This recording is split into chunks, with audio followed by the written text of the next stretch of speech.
Primo maggio, manifestazione a Valdobbiadene delle partite IVA e dei commercianti, una protesta silenziosa che si è svolta nel rispetto delle norme e in totale sicurezza. Abbiamo visto la firma e la consegna delle chiavi al primo cittadino, all'amministrazione, in un gesto simbolico di totale messa a disposizione per riuscire a partire. Tommaso Razzolini, assessore commercio, vice sindaco di Valdobbiadene. Assessore, le chiediamo un'opinione, quale è la sua posizione per questa situazione abbastanza grave qui a Valdobbiadene, ma anche in tutto il paese? Ma io credo che oggi il commercio viva una grandissima difficoltà.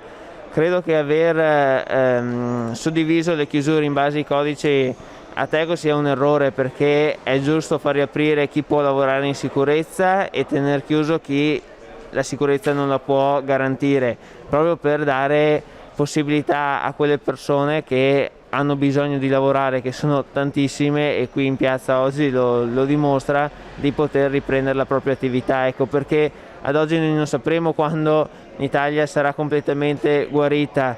Cosa diciamo loro? Di tener chiuso intanto per altri 18 giorni e poi ancora dopo il 1° giugno, se persiste, di continuare a tener chiuso? Cioè, il problema è che questa chiusura non è poi corrisposta da una liquidità nel conto corrente, da qualcuno che dà una sostanza a quella che loro oggi stanno rinunciando tramite il lavoro. Cioè, loro tengono chiusi, ma chi è che li aiuta e li mantiene per continuare ad andare avanti in questi mesi? Cioè, già 2 mesi sono passati, non è facile, quindi questa è una protesta del tutto comprensibile, perché effettivamente quello che loro chiedono è quello di poter lavorare in regola con la sicurezza verso i clienti e verso tutti. Quindi insomma, io credo che questo loro grido di disperazione sia più che compreso e più che capito. Valdobbiadene, 1° maggio, una manifestazione spontanea da parte di tutte le partite IVA per portare allo Stato le proprie dimostranze. Buongiorno, buon 1° maggio a tutti. Noi commercianti di Valdobbiadene siamo qui oggi più che altro per capire cosa succederà domani.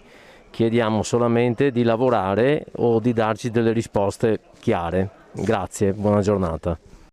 Allora, io volevo dire solo una cosa: noi come parrucchieri abbiamo sempre mantenuto queste la disinfettazione, tutto quanto, per le spazzole, pettini, tutto quanto, e mi sembra che in questo momento facciamo più noi che una sala operatoria, e mi sembra che non è il caso. È il caso di lasciarci aprire il prima possibile e che ci lasciano lavorare. Questa è la parola che devo dire per tutti. Per quanto riguarda me in primis, in questo caso avrei bisogno di avere delle notizie chiare su come posso riaprire la mia attività, e per questo chiederei al Comune che faccia da intermediario nei confronti della nostra ASL, che possa venire nel territorio e dirci: questo si può fare, questo non si può fare, tu puoi stare aperto, tu devi stare chiuso. Questo è il succo del discorso, anche perché avendo poche risorse economiche sarebbe stupido spenderle per delle cose, attrezzature, prodotti che magari non servono.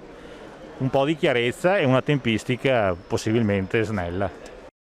Semplicemente di lavorare il nostro lavoro, niente di più, ritornare a occuparci della nostra passione, di quello che ci permette di far contenta la gente in maniera dignitosa e non con assurde restrizioni che alla fine non servono, ovviamente tenendo le norme di sicurezza come è giusto che sia, mascherine a guanti igienizzanti, però poter aprire le porte e fare quello che c'è dovuto fare.